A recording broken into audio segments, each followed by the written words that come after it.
Hello, everybody, and welcome to the latest episode of Fresh Cuts. This is Mike, and joining me, as always, it's Mr. Venom. What's up, Venom? How are you doing? Greetings and salutations, dinner guests. Yeah, I'm doing all right, Mike. How the hell are you doing? Pretty good. Pretty good. We're heading into, I guess, like pre-spooky season, right? With September coming up. It's not quite October, but I guess September is like the transitional month. Football I starting, suppose all that. it's Halloween all year for us. It's The still only hot the as only hell difference out in here, October is I anyway. have more decorations in my house. Yeah, I swear every year here is different. Sometimes, like, as soon as September 1st hits, we start putting them up, but then last year it took a little longer. Anyways, also with us, as always, it's Don and Ellie. What's up, Don? How are you? Yeah, what's going on? Always great to be here. All right. Well, we're going to put that to the test in a second. We are covering a movie that released in the theaters this past Friday, and it is The Invitation. Well, I guess for starters, I don't even remember this getting a ton of promotion. I knew like just enough to know it was coming out. I probably had seen a trailer some previous time I was at the theater, but other than that, like I don't know. I didn't know a whole lot about it. I had almost forgot like when it was coming out, but that doesn't always, that's not always an indication of the quality of the movie. But it just seems like this one kind of had a random just release. I don't know. I don't even know if I'm explaining it clearly, but invitation from, well, I was gonna say from 2022, but I would hope so.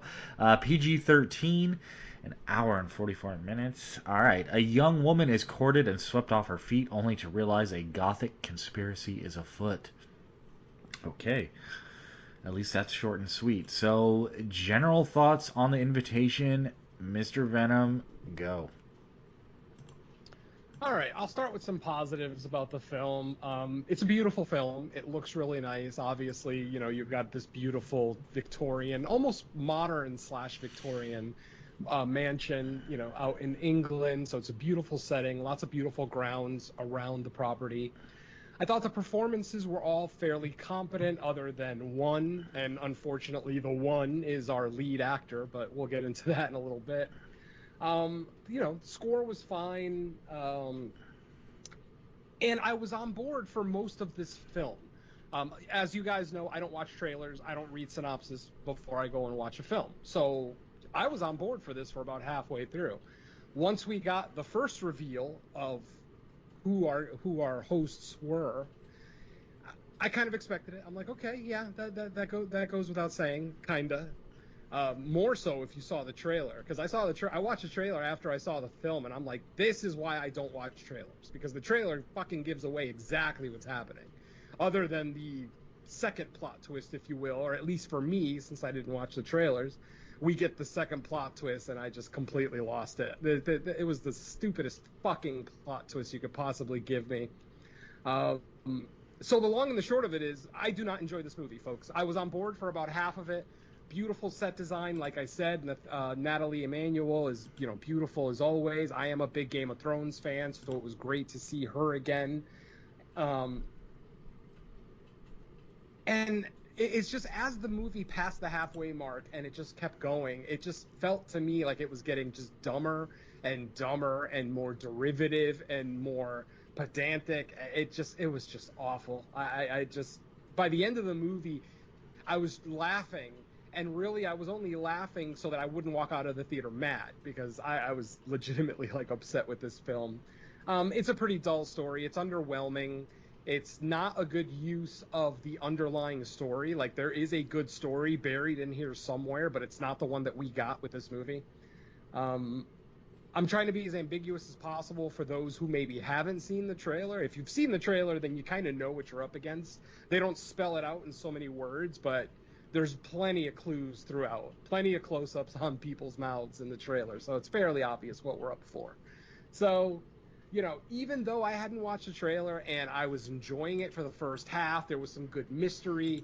Like I said, there was a little bit of bloodshed, not really a lot, but at least some people were legitimately getting offed. The help was being picked off one by one, so that was keeping the mystery alive for the first half of the film. But then, like I said, once the movie lays its cards on the table, it's just dull, underwhelming, and I dare say borderline stupid. Yeah, I hated the third act of this film. And it's such a misuse of Natalie Emmanuel. And honestly, um, who is it? Sean Pertwee, who I absolutely adore. I love him. He's probably the best part of this movie, and he couldn't save this movie remotely. Could not remotely save this movie. So I'm just gonna say this is a below average blank movie because I'm still not gonna say it. If Mike and Don want to say it in the spoiler free section, they're welcome to. Because like I said, if you've seen the trailer, I assume you know what this movie's about. But on the off chance that you guys are like me and you don't watch a trailer, I won't say anything. But I also don't recommend the film to much of anyone. So that's about it for me.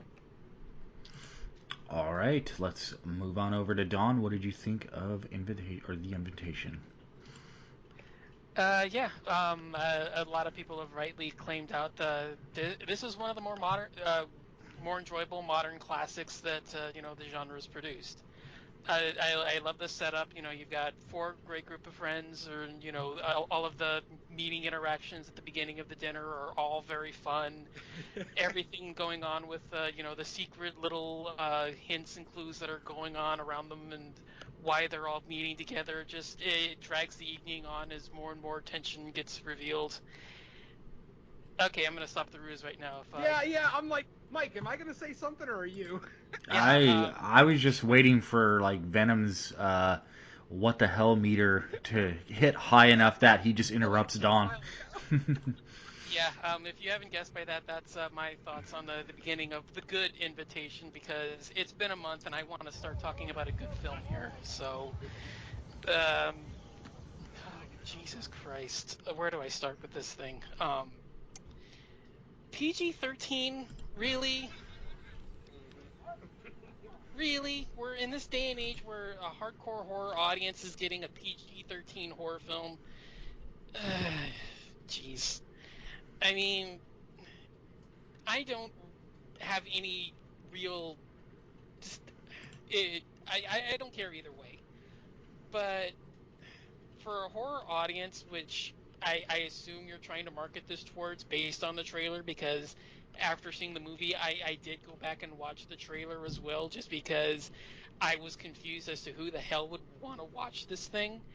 And it's plainly geared towards a horror audience, as Venom said. There's too many close-ups and there's too many shots of, ooh, something mysterious is lurking in the corners of everything. As much as the film itself wants us to believe that this is a kind of gothic romance, it's really not in terms of where the marketing is geared towards. So, for to me, for the film is completely mismarketed, where you're trying to hype this up as some kind of thrilling horror film, but then you're attaching a PG-13 rating onto it because you're spending the first hour and some odd minutes building up this gothic romance between the two. And frankly, this felt like every single time I've walked in on the Hallmark Channel when my parents are at home during Christmas vacation. I mean, I can't tell the difference between what goes on here and what goes on in those films. I mean, I can't imagine a genuine horror fan who looks at Evil Dead or Return of the Living Dead or Halloween or anything like that to look at this and think, ooh, this looks interesting. And you're marketing it towards them in the completely wrong way. I know we're not supposed to, go trailer and do that sort of thing, but it's just one of the many faults in this. I mean, it's just completely uninteresting. I do agree. I think there is an interesting idea here involving some, meeting a parent, meeting a family that you don't know, and there's some kind of dark secret involved. I mean, again, I'm not trying to spoil it. That's not what we're here. But that's a workable concept, and you can do something with that, but the way this goes about it, it's so lazy and it's so uninteresting, and it just gets dumber. I mean, Venom's completely right on this, where the third act of this is just completely dull and uninteresting and just filled with cliche after cliche.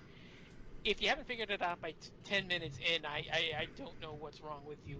Either you haven't watched enough films, which, allow us to point you to some better films if that's the case, or your brain is an absolute dome, because there is no way on earth anyone with any amount of experience can't figure out what's going on 15 minutes, 10, 15 minutes into this. If you haven't figured it out, your brain is either a bowling ball, or you just haven't watched enough films, which I can understand. I mean, not everybody, has 30 years of experience like we do. So, I mean, if that's the case, like I said, we can point you into better films. But if you're still haven't figured it out, then your brain is just a bullet, this smooth dome. Wrinkle-free brain. Yeah, I don't know where to go with this. I mean, it's just so flat and uninspiring that I'm a gothic horror fan. I absolutely love, gothic castles and crypts and catacombs and dark secrets and all that kind of stuff. I mean, old school gothic horror is one of my favorite styles of all time. The look of this thing matches that completely well. It looks fantastic. The house where everything takes place in looks great. I love, updated the updated style, the feel of everything. It looks great. The setup is workable, I guess. I mean, you can do something with family members that have this strange secret attached to them, but I want to talk about the good invitation. Right? Let's just go back to 2015. We'll do that one. Yeah, I, I don't know where to go with this, Mike. I guess you're going to me. That'll do it. So in recent episodes, it usually seems like one of us disagrees with the other two, like whatever combination.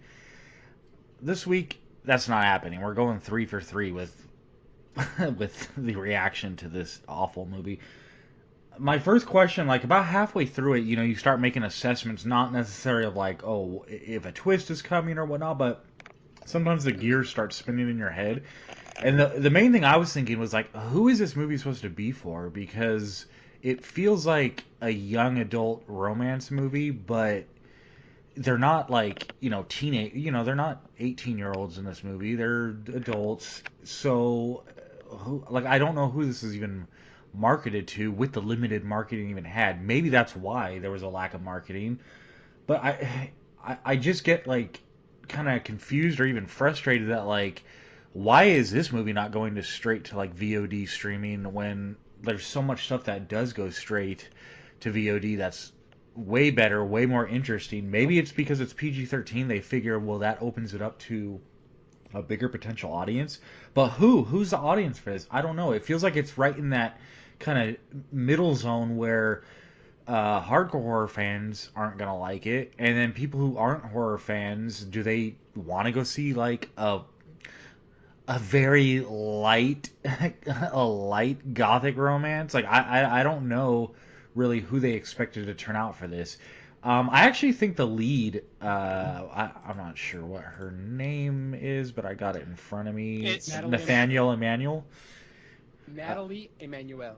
Yeah, I thought she was good. She's beautiful. I'll give her that. And I would like Great. to see her in other things because, I think she was kind of wasted on a film like this, to be honest.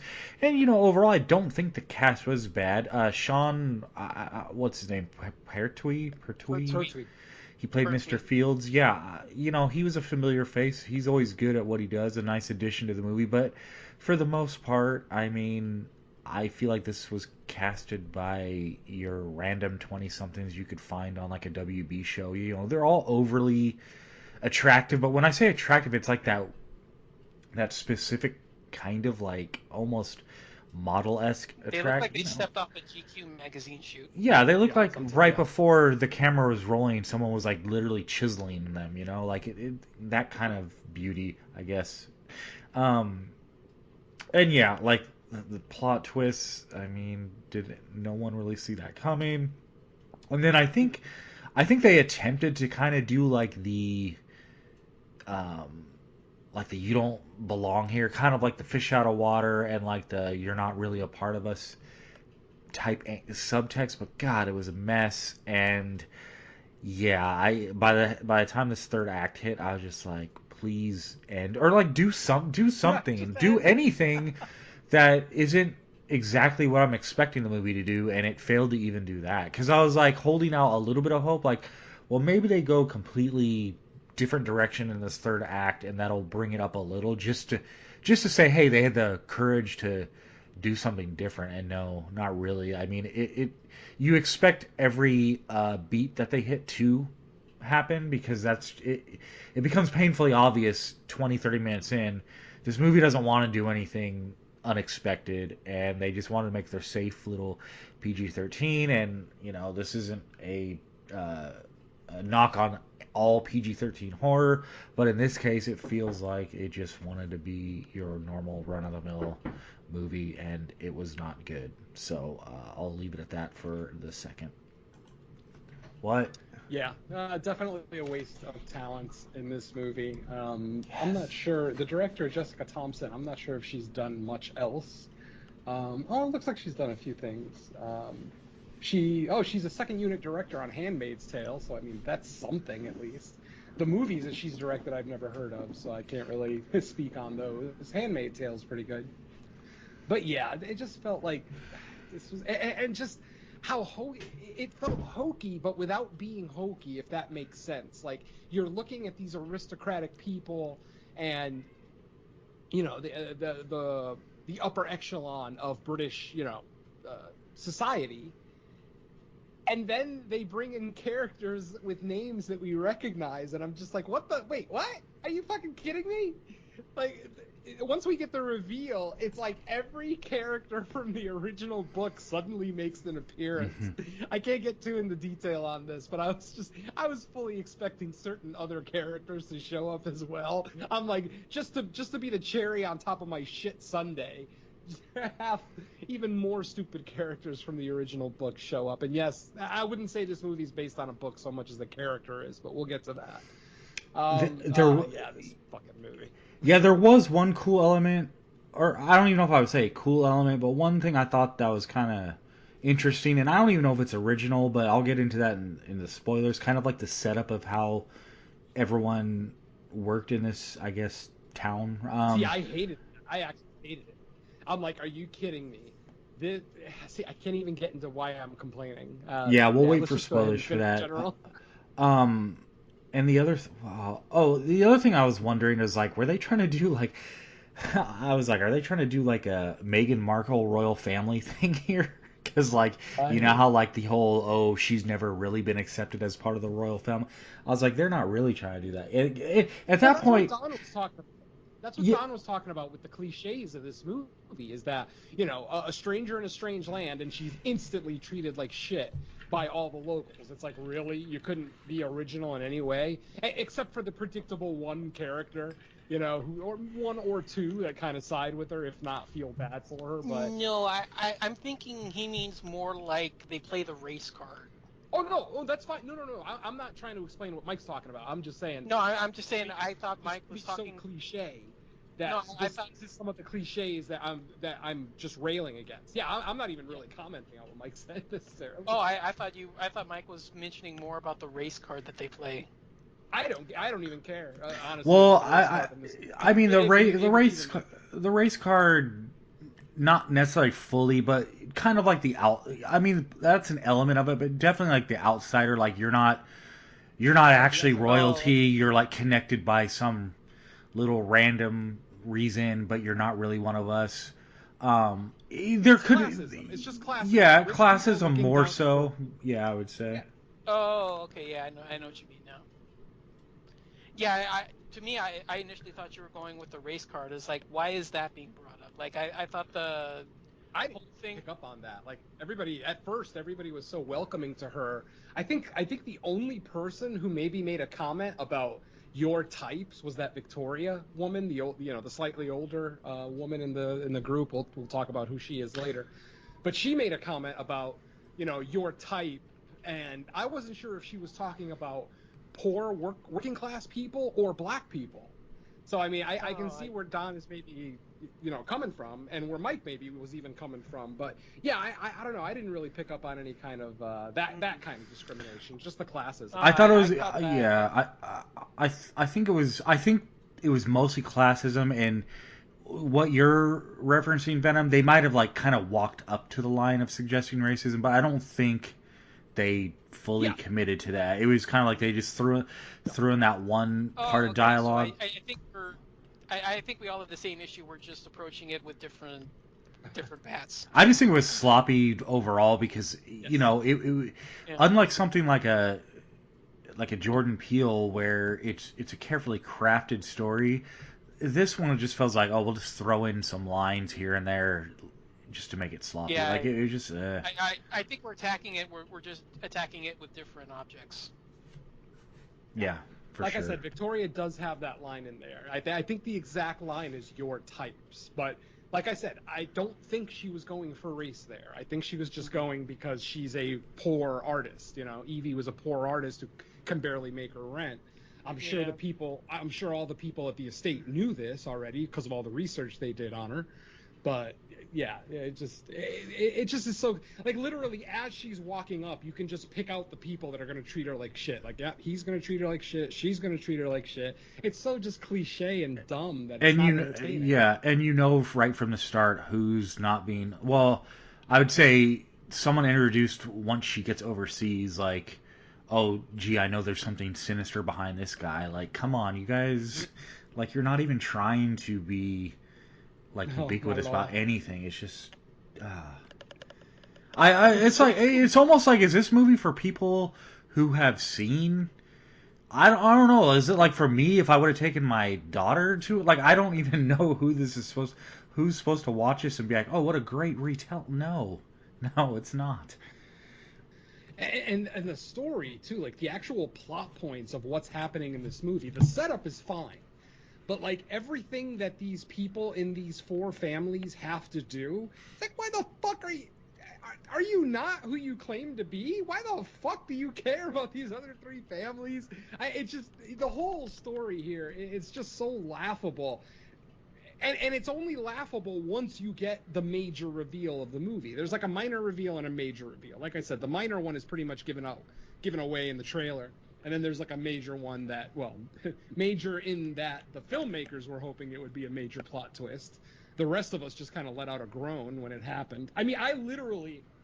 You guys see the title of our chat right now, right?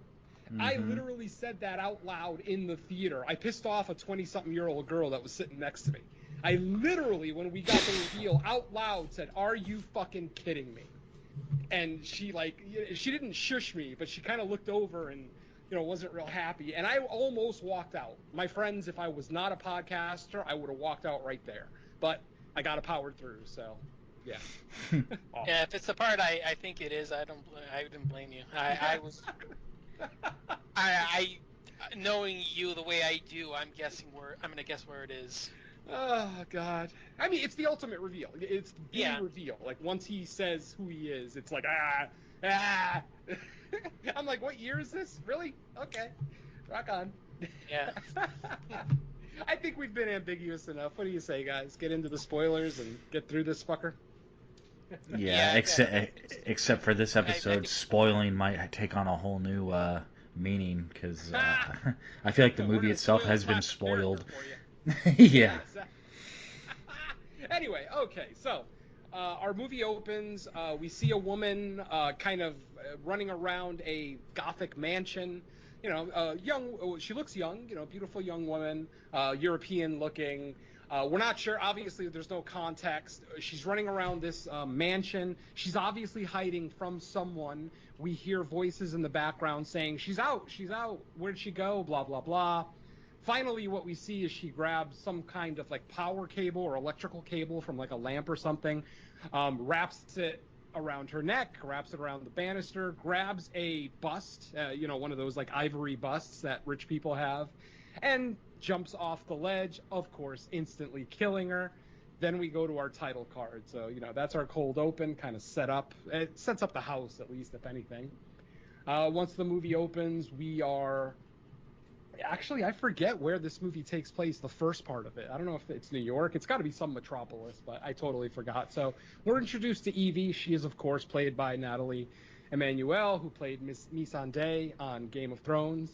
Um, she is a struggling artist. We see her, she does ceramics. Don't call it pottery because that pisses her off, apparently. She does ceramics, and, we see her try to make a couple of things but fail. And, we see a pile of bills on a table, things like that.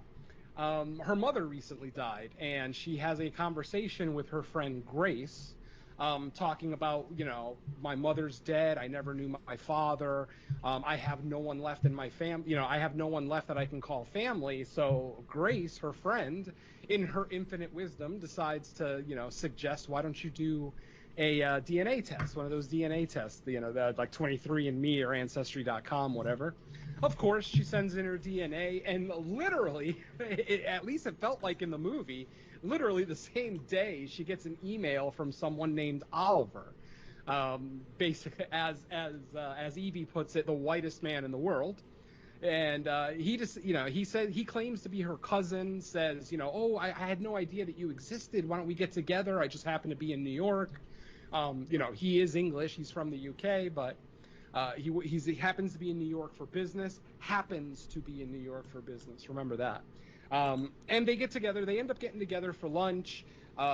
Oliver starts talking about all the different people in their family, like, oh, Uncle this and Aunt this are, very excited to meet you someday, blah, blah, blah. And then he mentions that there's a wedding coming up. He said, well, there's a wedding, and we're actually partially using it as a family reunion. So why don't you come out? Of course, she says, oh, no, I couldn't possibly afford to fly to England right now. Oliver, of course, says, oh, no, it's on me. It's my treat. I know my family would be incredibly happy to meet you.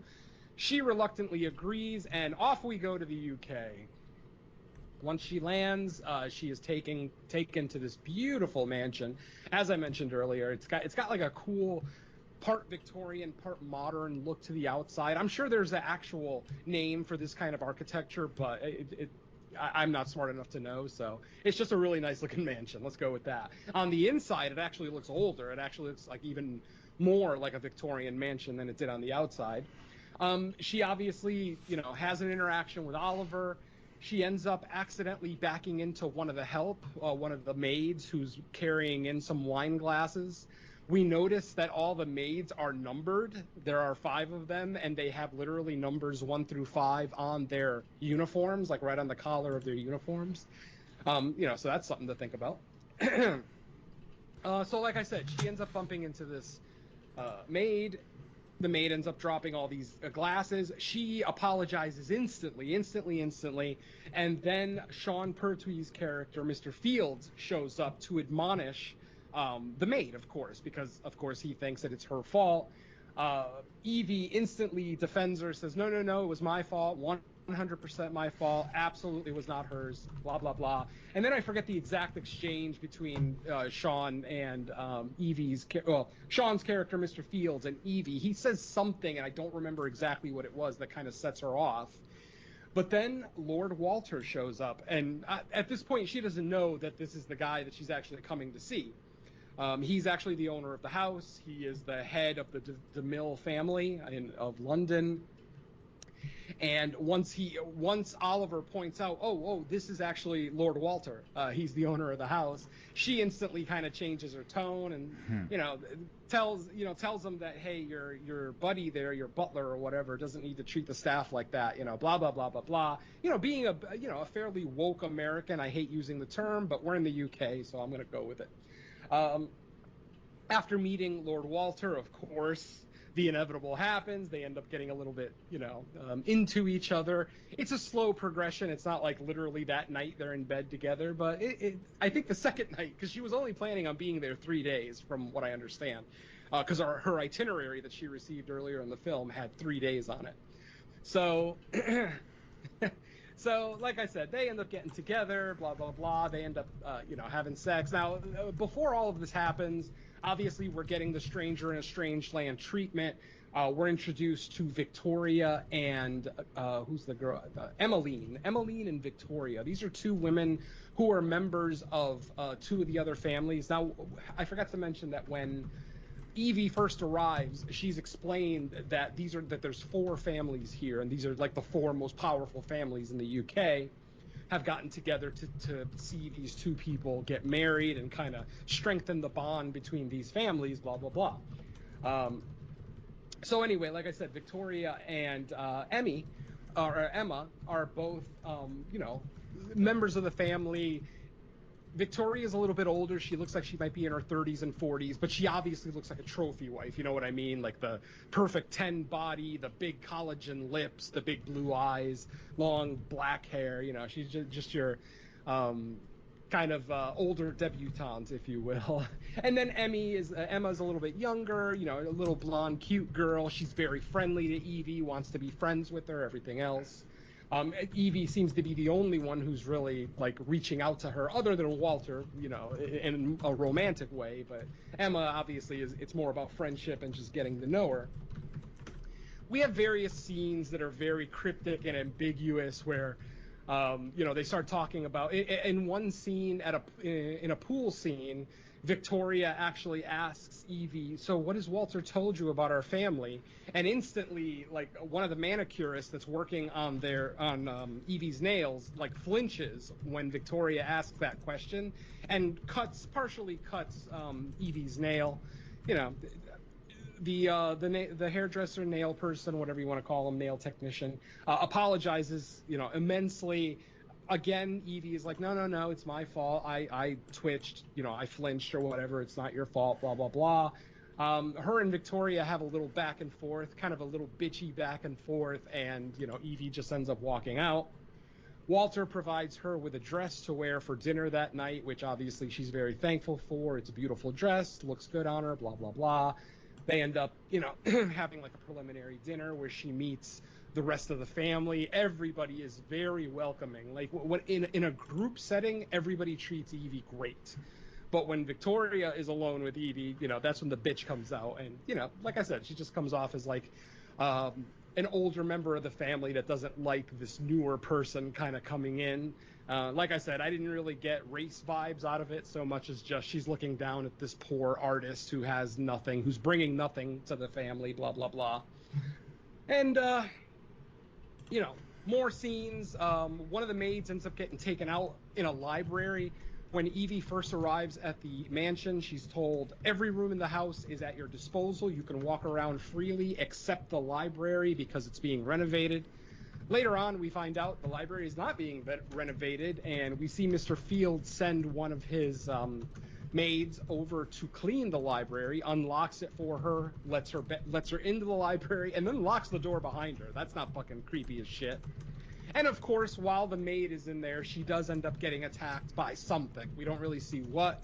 We just see like a shadowy, cloaked figure kind of grab her, and drag her into the darkness. And that's kind of the last we see of that maid. We get another couple of scenes like that where, people are being attacked, or we see a couple of maids go to get a bottle of wine out of the wine cellar. They're taken out in that scene, I believe. Yeah, I think they're taken out in that scene. Because once again, Mr. Fields asks them for a particular bottle of wine, sends them down to the wine cellar, and then locks the door behind them as they're going down the stairs. And when they actually do end up finding the exact bottle of wine that they asked for, but that particular bottle is way in the back of the wine rack, and it's hard to get out. It's like stuck. And of course, you get the inevitable scene of the maid sticking her arm in there to get the wine bottle out. She's attacked by something. Her arm is grabbed, while the other maid who's with her ends up getting attacked from behind, once again by the cloaked figure that we saw earlier. So obviously there's a little bit of a mystery here. As I said, I never watched the trailer, so at this point I'm still on board for the movie. I mean, we're still in the first act solidly at this point. Next. let's just move on to Evie and Walter eventually end up in the sack. They end up sleeping together. I believe it's either the second night or the third morning, because I could swear the sun was out when they had sex. Anyway, I only watched this movie once, folks. I know I like to watch movies twice, even if they're theatrical releases, but I was not going to sit through this movie a second time. So if I forget anything, I apologize. Walter and Evie end up having sex, and Walter jokingly asks her, oh, we should get married, or you should marry me, or something along the lines of, since there's already a wedding going on, we should just go ahead and tie the knot, something silly like that. Like, just Evie was under the impression that he was joking around, and also joking around. Evie's like, yeah, sure, okay, let's do it. And then as Walter is walking out of the room, Evie says, "You do know I was joking, right?" And Walter just kind of turns around and smiles at her and walks out of the room. Very cryptic, haha. Hmm. Next. I bet you were totally fooled and didn't know what was Oh coming after no, that. I had no idea. I was so surprised. I So was like, anyway, she said she's kidding. We're gonna move on from this wedding thing. yeah, exactly. Oh my god. Anyway, after that, we finally get to our big reveal scene where it is a dinner party. It's the dinner party before the wedding, the night before the wedding.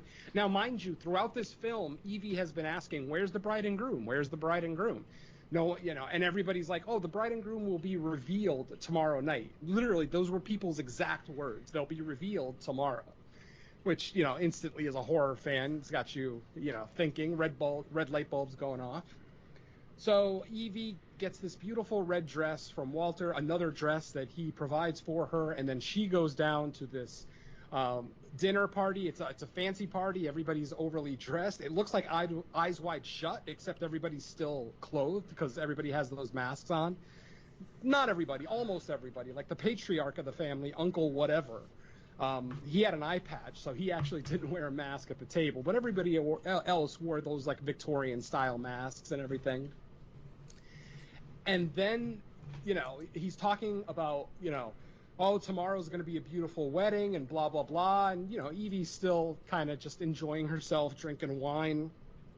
And then that's when Walter announces Evie has agreed to marry me. Everybody in the room applauds, and Evie is like, what the fuck? Like, it's just looking at him like, I did not say that whatsoever.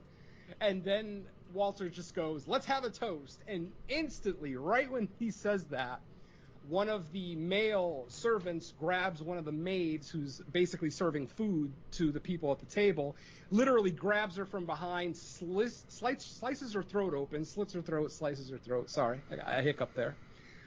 Slices her throat open, collects all the blood in a punch bowl, and then starts serving glasses of it to people at the table. At this point now, people start smiling, and you see the fangs. Yes, my friends, we have a vampire movie. That, I think, most people who saw the trailer probably figured out. Aristocratic, welcoming a stranger for a very, very odd reason, and boom, they're vampires. But why does this vampire Lord Walter want to marry Evie specifically, and why does it have to be tomorrow before whatever, before midnight on the next day? What it turns out to be is our boy Walter is fucking Dracula. Yes, my friends, I fucking said it. He claims to be Dracula. He claims to be an almost 600-year-old vampire who apparently looks like a 20-year-old aristocrat GQ model, which, already I'm turned off. Not that I have a problem with the sexy vampire, but most vampire lore that, most of vampire films and books that we've all consumed, vampires generally tend to two things. Generally, they get to be more powerful as they get older, and they also start to kind of change into a more of a creature looking almost like a Strigoi. Like we were talking about Strigois a couple of weeks ago, and they actually mentioned Strigoi in this movie. That's pretty cool. But yeah, this guy looks like he's fucking 22. He's an absolute hunk, and he's claiming to fucking be Dracula. So instantly, that's when like I said, folks, that's when I out loud in the theater said, "Are you fucking kidding me?" And literally, the girl next to me got pissed off. I don't care. It is easily the most ridiculous reveal of the year thus Did far for did she me. say anything, or did she just shoot you a look? No, I thought she was gonna shush me, but she didn't even shush me. She just kind of looked over and gave me a nasty look, and then went back to the movie. It's not like I was talking through the whole movie. That was it. It was just that line. I'm a very respectful movie viewer, folks. I don't say a goddamn word. My phone is off. Very respectful. But when that twist happened, I'm sorry. I couldn't keep it in. I had to let it out. So yeah, there you go. He's fucking Dracula. And the whole point of this wedding is that Dracula, Walter, I'm not going to fucking call him Dracula. I'm calling him Walter. Walter has to be married to a member of each of the other three families. So as it turns out, Victoria is actually his first wife, and she's over 500 years old. Emma is his second wife, and she's over 100 years old, according to what she says. Or she says that she's been with him for over 100 years. So obviously, and she looks like she's like 20, 25 maybe. So she's probably at least 125, 130 years old. Victoria, probably like, 530, 540, whatever the case may be.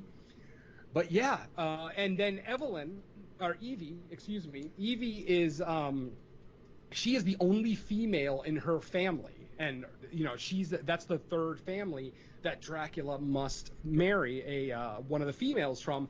The whole family thought there were no females because it seemed like they were all cursed to have males. Like, it's literally a room full of men when she first meets her family. And so when they find out that there actually is a female out in the world, of course, they got to get her there.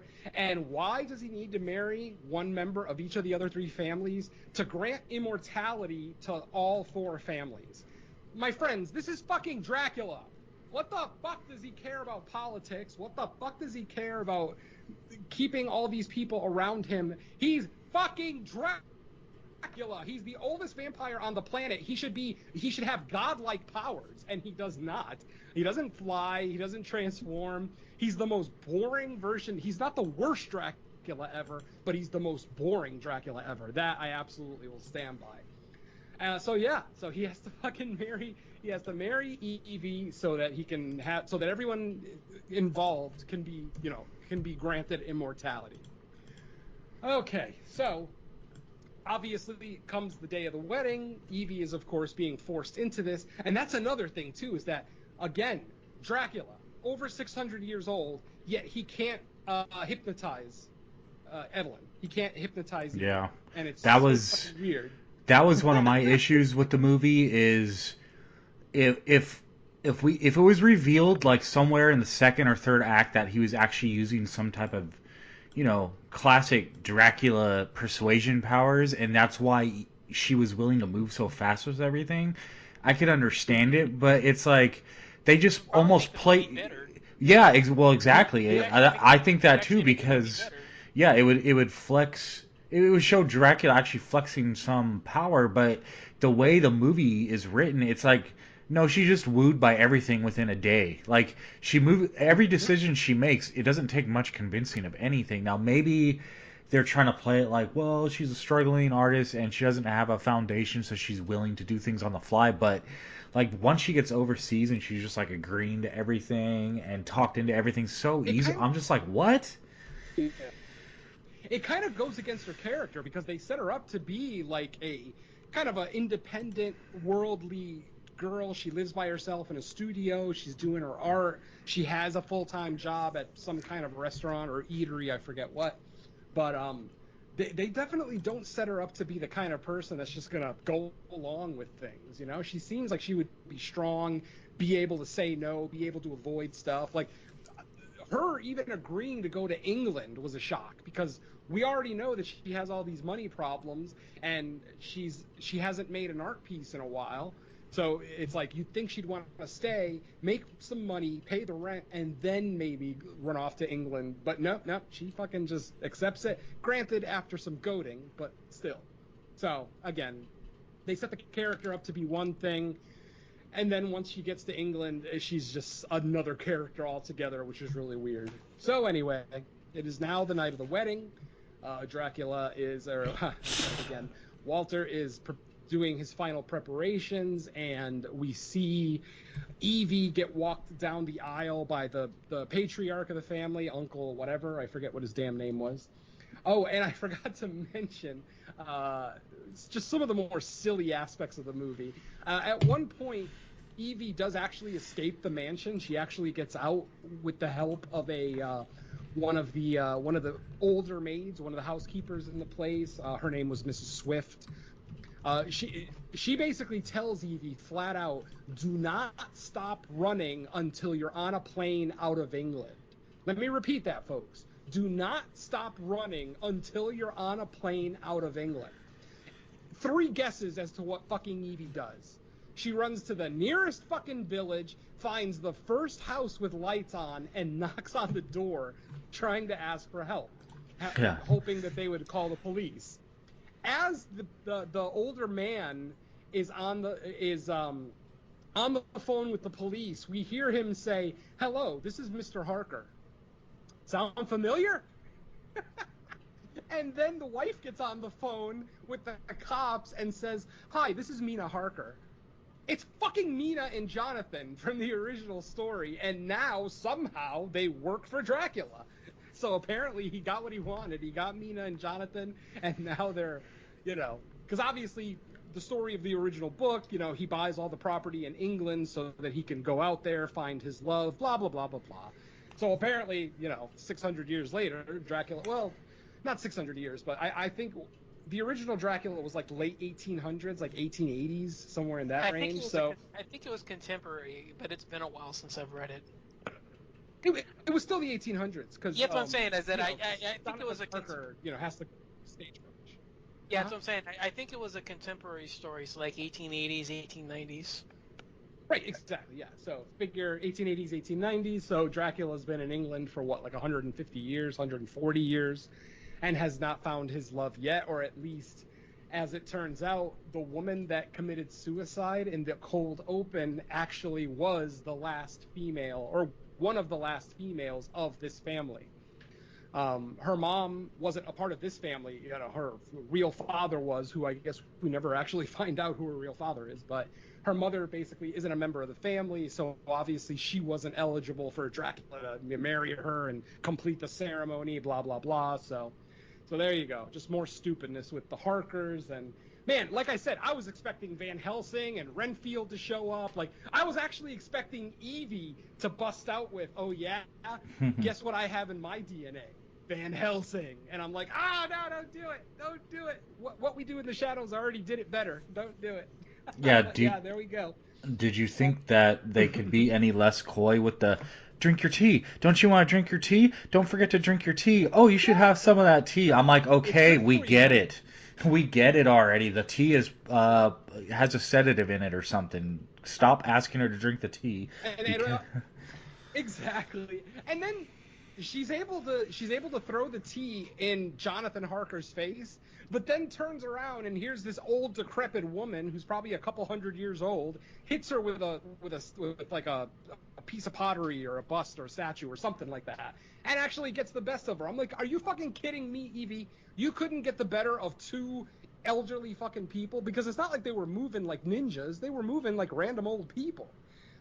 Whether they were actually vampires or not, I don't know if that was ever revealed to us, though. If we're to expect that this is the actual Jonathan and Mina Harker, then yeah, I guess we can just assume that they're vampires, even though I don't think they ever showed them with teeth. They are at the ceremony at the end of the movie, but I'm also not convinced that everyone in the house is a vampire, because we see a lot of them, walking around during the day, flying, even getting wet at one point. So, and obviously the rules don't always apply, because Walter is still seen. I mean, the first scene that we meet him in, it's out in the open, sunlight, blah blah blah. So he actually there is even a throwaway line in here somewhere where Walter says, not all the stories from books and movies are real, blah blah blah. So anyway, it is the day of the wedding, and Evie, obviously, she's in her beautiful white dress. She's walked down the aisle by the patriarch of the family. Walter's waiting at the altar. Walter's waiting at the altar. I like that. Anyway, they get to the altar. There's this fucking dark priest standing up there with a mask on and black robe, very gothic. or at least attempting to be. And he's going through the vows. He asks Walter, "Do you take this woman?" Blah blah blah blah blah. He says yes. He asks the same question uh, to Evie, and Evie, just kind of freezes for a second, doesn't say anything, and then she pulls out a kind of a. It was a statue. It was the pedestal of a statue that she had actually broken earlier. Evie's very clumsy, and they actually do make a point. Grace makes the point that she actually is kind of clumsy. So earlier in the movie, she had broken like a statue or a bust in her room, and it turned out that the pedestal had like a big staff or blade or something sticking out of it. Basically, where they balanced the clay when they first made the sculpture. You have to have some kind of frame in there, blah blah blah. So um, just as the dark priest asks her if she does, she says no. She pulls out that base of that statue and stabs Dracula in the heart. And Dracula doesn't die necessarily, but we do start to see him. His flesh gets grayer. We see the wrinkles start to set in. His hair starts turning white. Blah blah blah. So it definitely seems like he's on his way out. Evie then starts a fire in the altar. She basically knocks over all the candles that are at the altar, and a fire starts at the in the ceremony. People are scattering, trying to get out of the building. Evie also tries to make her escape. At one point, she's stopped by Mr. Fields, Sean Purdy. And yeah, I'm very upset about this movie because it's like, I hate when movies set up characters to be mild badasses, but then they get beaten so quickly. I mean, this guy who's been working for vampires for Lord knows how long, probably as a familiar, and he gets taken out by a woman that, oh God, I missed a major plot point. Um, right before they do the vows, Evie does actually drink the blood of Dracula. The whole point is that Evie is to become a vampire to be his vampire bride, obviously. She does eventually, willingly even, drink a lot of his blood. And what's funny is that she purposely drinks more than she has to. She's like holding on to his arm for dear life and just sucking and sucking and sucking. And I'm assuming her plan was to tire Dracula out, which actually works. You see Walter is like physically, fatigued. He's down on one knee. He's got a smile on his face because he thinks Evie is a willing partner. And that's when Evie basically turns on him, stabs him with that post, frees the last maid left alive that's basically tied up at the altar. I'm assuming that was supposed to be Evie's first meal, but obviously she lets the girl go. And yes, Evie does transform into a vampire. We see her go through the change. We see Walter's blood kind of going through her veins, like on her skin surface. And then we see her eyes change color. We see the fangs come in, and boom, Evie is a vampire. Even though Evie's a vampire, I don't like that she took out Mr. Fields that quickly. Because, like I said, he kind of was set up to be like kind of a badass, almost like Mm-hmm. kind of like in Fright Night, the guy that Jerry Dandridge had as his familiar, kind of like the badass helper, if you will. And she ends up taking him out in one move. Literally, Mr. Fields gets one of those halberds, one of those long staffs, and he's basically trying to stab her with it and keeping distance at the same time. All Evie does is she breaks the head off the halberd, does a little spin move, and then buries it in his chest, neck. I don't know exactly what the point of contact was, Well, and then it that's it it. it kind of brings me back to like the finale of Antlers, and I know even though I liked the movie more than you guys did, that was like one of my big issues with the end of Antlers was how easily the main Wendigo thing was dispatched for no good. Like there was no excuse for it to go down like that. I mean, I assumed that would happen, but like with such ease and like lack of effort, I think this one was probably even a worse case of that. Be given the situation, but I'm Yeah, just like, man, like it just feels like, and I think I can't remember if it was I think it was in one of our chats where I was just like, it just wraps up too neatly, like too there's I don't really feel like the main character goes through that much adversity, other than a couple times when, when she tries her initial escape, she gets caught and brought back. But other than that, it's like every step of the way, she just makes it out of every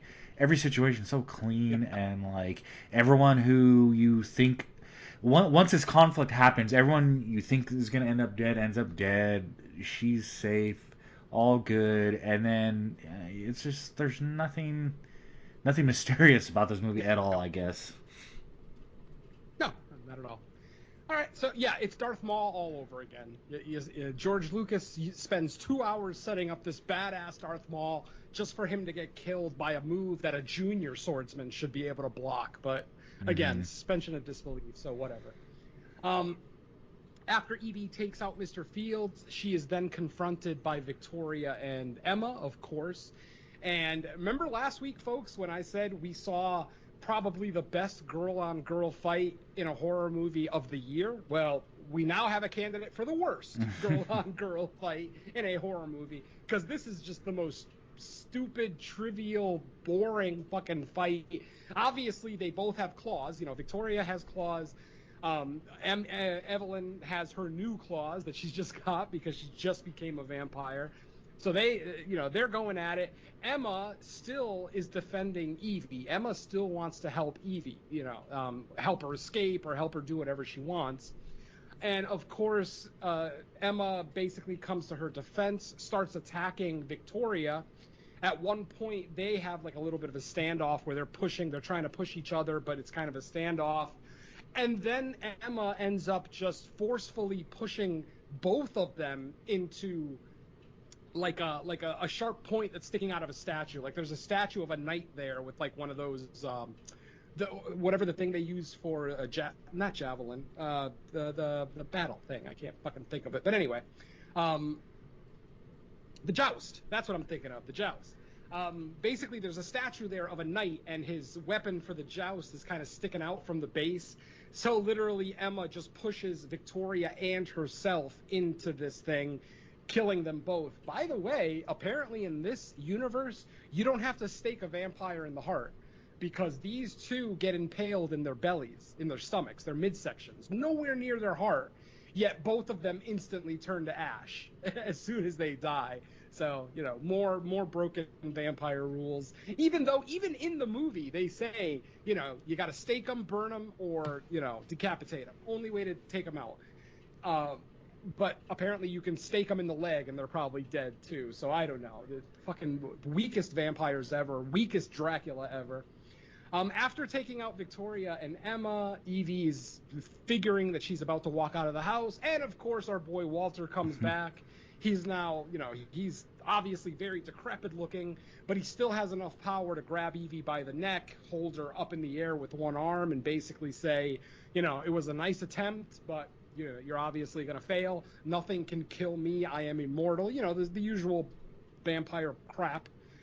And Evie, she's able to. She actually grabbed a garrote. You guys know the garrote wire, basically that wire that like mafia guys will use to decapitate other guys because you can do it really fast. She ends up pulling out the garrote and basically cutting off Walter's arm with it. The arm that he's holding her up with, obviously. So when his arm is sliced off completely, obviously Evie falls to the ground. She catches her breath.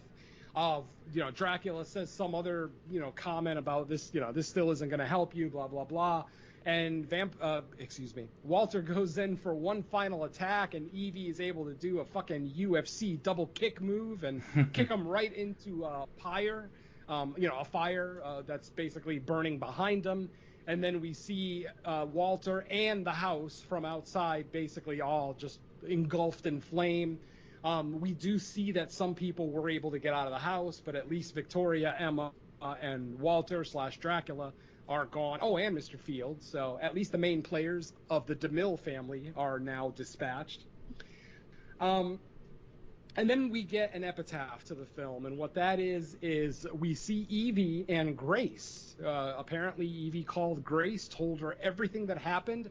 Grace promptly flew out to the UK, for them to get their revenge on Oliver, because don't forget, cousin Oliver, the guy that started all this, is not a vampire. Once again, probably a familiar, even though they don't use that exact word in the movie. But he is very human, and we see him basically going to his office.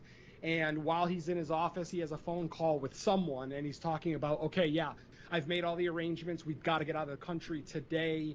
Blah blah blah blah blah. They're all worried about the news getting out, or if Evie did survive, what she might tell the authorities. Blah blah blah. But what ends up happening is Evie and Grace are standing outside of his office, and it literally looks like they're just about to go in there and beat the shit out of him. As they're walking towards the building, Grace pulls out a bat, and then she makes a joke. Get it? Bat. Vampire. I'm going to beat a vampire with a bat. And then the fucking movie ends literally on the worst joke in the whole movie. I mean, until that joke, I was medium on the movie, but I was like, well, I can't be mad at it now. God, how awful. Yeah, you can. Yes, you can. And that's it, folks. That is The Invitation 2022. Hopefully, none of you will watch it. If you've already watched it, I'm sorry. If you're still with us and you haven't watched it, then trust me, I told you everything that you need to know about the movie in my walkthrough. It's just not worth watching, ultimately. I would strongly recommend watch it. Just watch Twilight and Ready or Not at the same time. Oh, and you know what? I heard people comparing this movie to Ready or Not. Ready or Not? Fuck that. Ready or Not is a legitimately fun, charming movie that is with an incredibly satisfying ending. This movie is at no point Ready or Not. Like, I understand the comparison when people see the trailer. They're like, oh yeah, she's invited to a family, to a family that she's not real familiar with, blah blah blah blah blah. So I can see why people might have thought it, but once you watch the movie, this has zero similarities with Ready or Not. I would rather watch Ready or Not 1,000 times again before I watch this. I actually like Ready or Not. I loved it, so. Yeah, I love that ending. Like I said, when a movie gives me a satisfying ending, like Ready or Not, I am on board, my friends. Yeah, it did something you didn't expect, or not 100%, exactly. I didn't expect that ending. I don't think anybody expected that ending of Ready or Not. I mean, that was nuts. it kind of came out of left field, and it was just a fun movie overall too. But it capped it off with that ending, and it didn't. The thing is, it's like that was a fun movie even without the ending, and that just kind of put it over the top. Yep, absolutely. This movie. I'm sorry, folks, but aside from its aesthetic, this movie just doesn't have a whole lot of positives. Like I said, Natalie Emanuel she's good in everything she does. This is no exception. She's still good in this, and Sean Pertwee obviously is great in everything he does. Thomas Doherty as Walter/Dracula. I had, like, from the first scene he was in, I had an issue with his acting. It just felt so, and I guess that might actually fit the character, that the acting at the beginning was so fake and very obviously disingenuous and everything else. Like, I guess that could go with the character, but you're trying to convince an audience that obviously something's going to happen, but you're trying to swerve them so that they're not getting exactly what they think. Because anytime I see a trailer for a movie like this, I always assume vampires are cannibals. Vampires are cannibals. Which is it? We have the Cannibal Club that me and Mike loved out of Brazil a few years ago. A lot of the same thing. Stranger in a strange land, welcomed into a new family. But yeah, this movie, to me, there's nothing fun about it. There's nothing redeeming. I'm not happy that I had to go to the theater to see this. And an hour and 45 minutes. You could have told this story in an hour and 20, and hell, it might have actually been better. Just cut out some of the treacle that we get in the second act, and some that we get in the third act as well. But yeah, I'm sorry, folks. Just not a lot of redeeming qualities here. So ultimately, I cannot recommend The Invitation. Yeah, it's a pass. I'm not much higher. All right, let's get out of here. All right, so this episode is invited to end now, but before we do that, we're going to go around and see what we have released for people to listen to. So, Venom, take it away. All right, so Creature Comforts episode 12 is going to be recorded in 1 day's time. As of right now, we're planning to record tomorrow. Unfortunately, I won't get the episode out before the end of August, so our August episode will be out in September sometime. Our anniversary episode will have to be a couple of weeks late, but I'll get that out as soon as we can. That will be a Fantasia Fest special where we look at 3 movies that played during Fantasia Fest that we were all able to watch. And we're going to give you some general, spoiler-free, very ambiguous thoughts about the film, because I'm not even sure if these films have an American release date yet, so I'm sure they're still under embargo for reviews. So I'm sure. Since the festival's over, I think we're fine. Awesome, even better. That's good. All right, so yeah, like I said, that'll be episode 12. The main show, No More Room in Hell, will get fingers crossed it'll get recorded in the next week to 10 days. Our co-host, Mike and I's co-host on that show, has kind of a weird schedule, so I know he's changing schedules in September, so fingers crossed we'll be able to get this episode finally recorded, because I don't think we've actually done an episode in August for the main show. That's upsetting.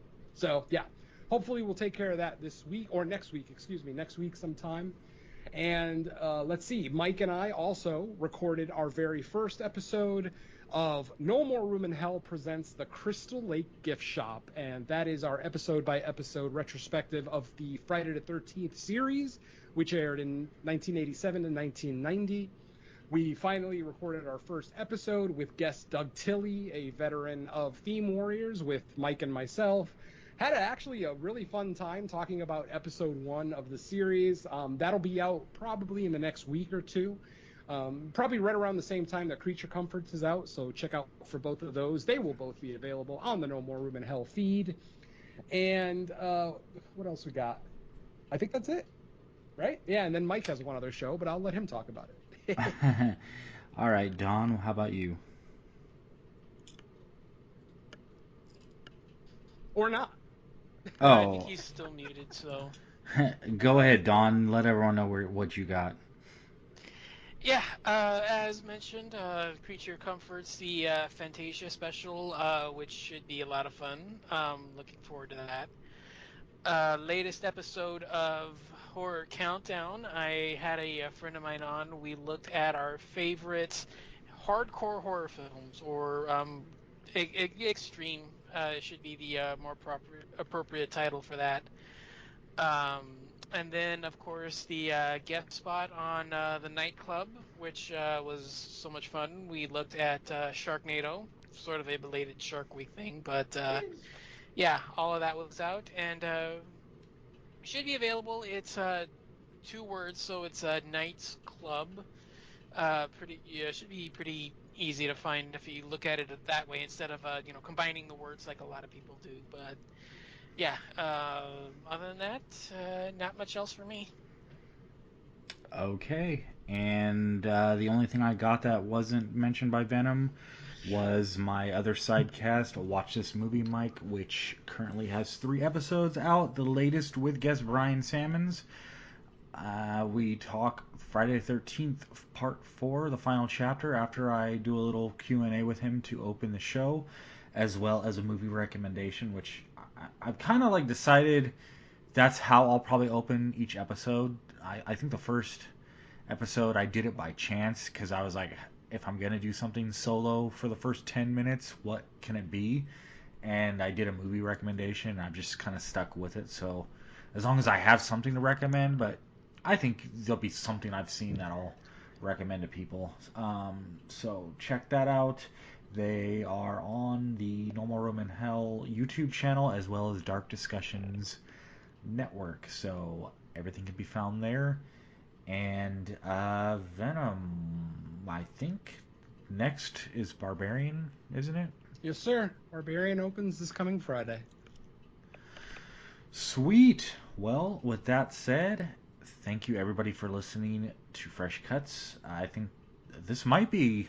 I'm trying to think. This is the first episode in a good amount that all 3 of us have disliked the movie. I think, at least to this extent.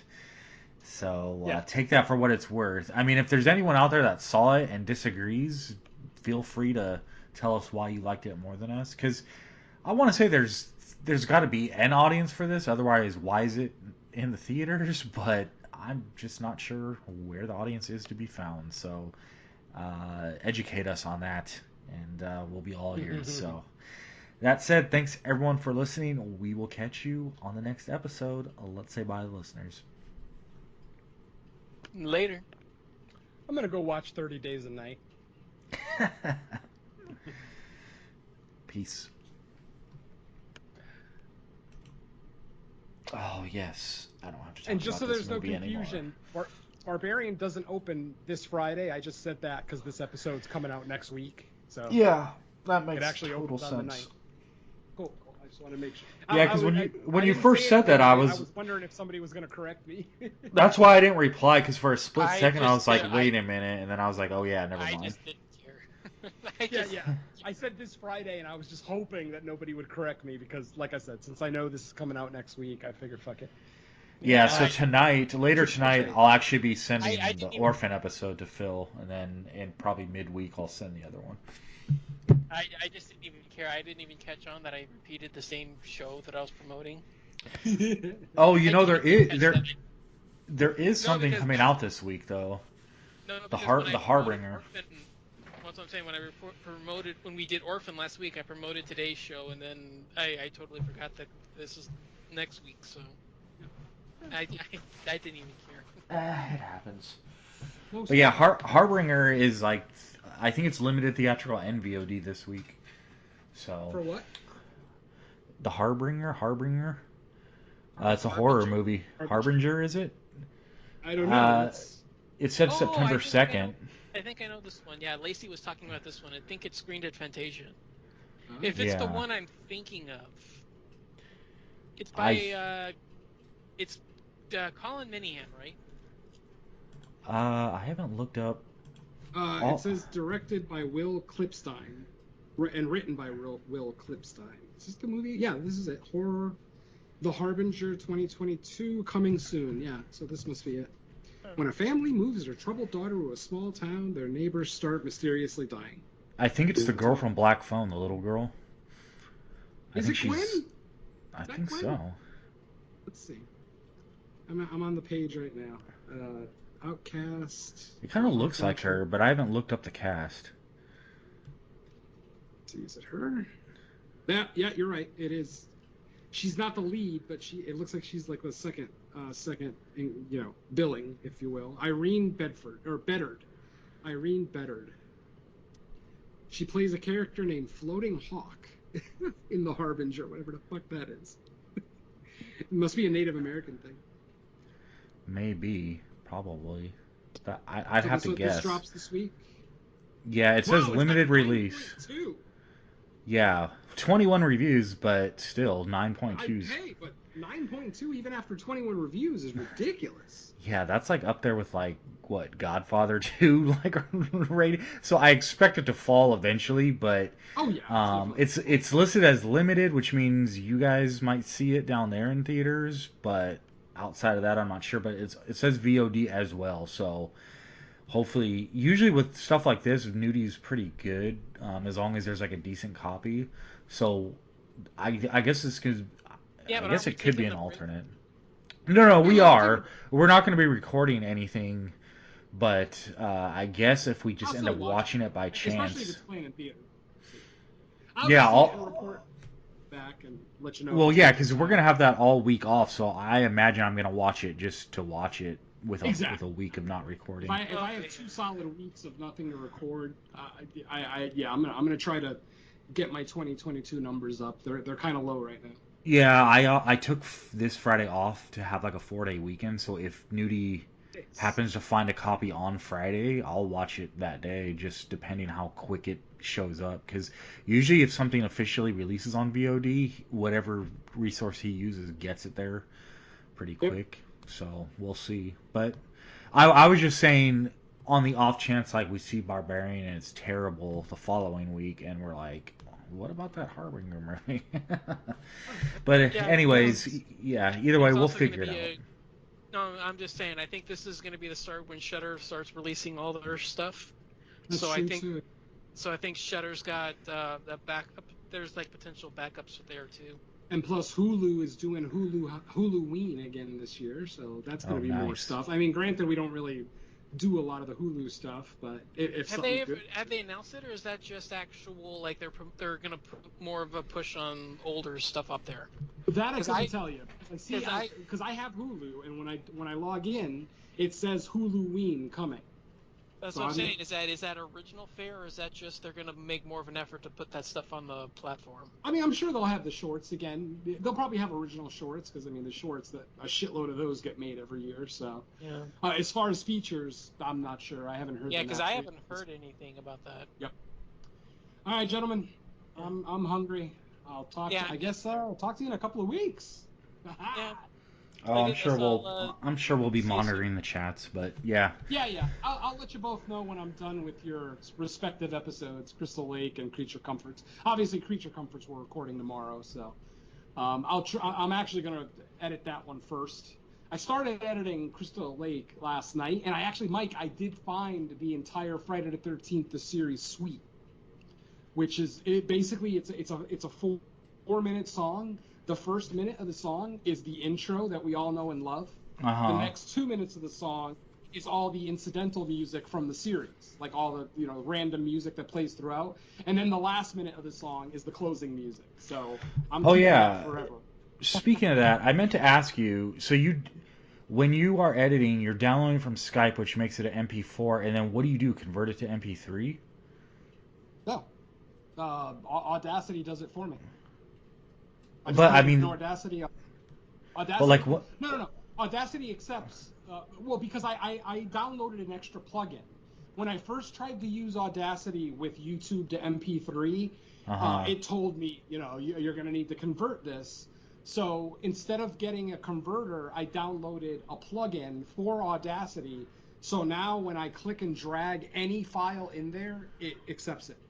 What do you And then I can export it all as a wave, put what it do through Levelator, convert it what to an is MP4, and then that's when I send it Oh, you send it as an MP4?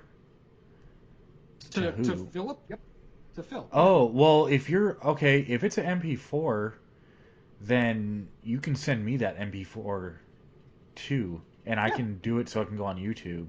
It was just the one that you absolutely. sent me that was the I whatever It was a the wave, I think, or it was the it was M4, the the Apple M4A. M4A Yeah, that the I Apple can't. MP. Yeah, but if I can anything convert with it to a regular MP3. It's not a problem. yeah anything I don't MP3 for or Phil. MP4, I send leave it to it. me. All right, Yeah, that's fine. I'll do it. I'll do it.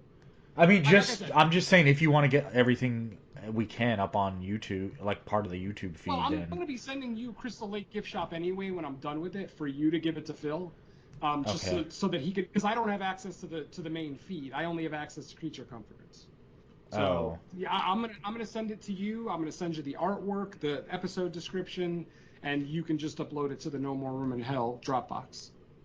yeah, I'll do that. I'll probably have him create a new folder If you because could, that'd be awesome.